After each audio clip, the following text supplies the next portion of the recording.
very much. First of all, I'd like to say how very relieved I am and delighted that the Conservative group have listened to the arguments that I've been making in this council for what seems like forever, that actually we cannot continue to have an ever-increasing need in the council and ever-increasing demand for services and not increase council tax when our budget coming from central government is decreasing and decreasing. So I am very, very pleased that the Conservatives have changed their position and are now proposing raising council tax in the way that they are.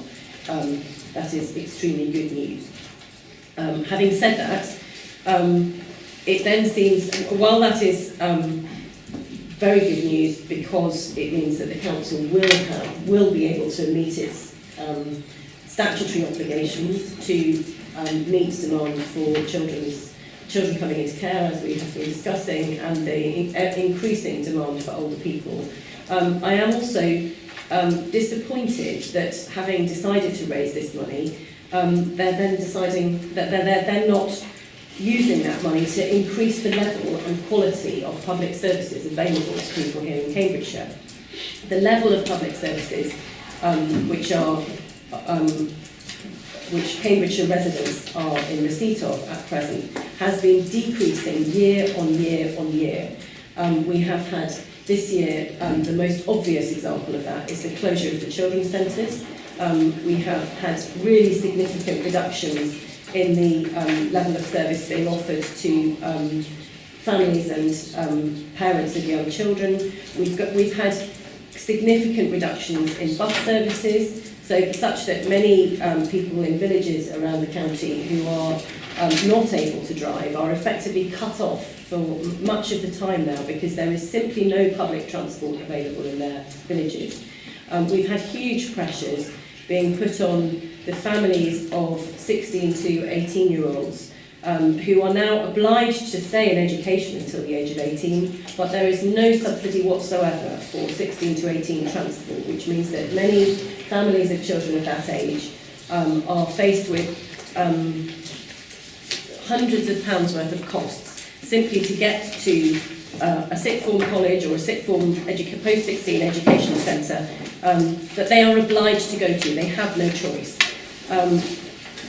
Those sorts of demands being constantly put on Cambridgeshire residents means that the level of service and the costs are just piling up on particular individuals, and I think it's important that we should be doing all we can to try and support those vulnerable individuals and make sure that the level of our public services is not constantly decreasing. In addition to that, we've seen this year a significant cut to the amount of money that's available for local highways improvements and additional burdens being placed on parish councils who are asking very reasonably for sensible road maintenance, road improvement schemes. If that money is available, we should be making it available for spending, not just sitting in a reserve. So, and the money is available, and we should be using it for supporting our public services. Our roads are in a worse condition than they have ever been. The number of potholes, the rate of deterioration in the quality of roads is increasing every year. If there is money available for better road maintenance, we should be using it for better road maintenance. So that is what the Liberal Democrats will be arguing now and in the council in a couple of weeks' time. We are very, very pleased that you will be raising the money. We are very disappointed that you are not choosing it to spend it on the things that this council and this part of the world desperately needs. Thank you.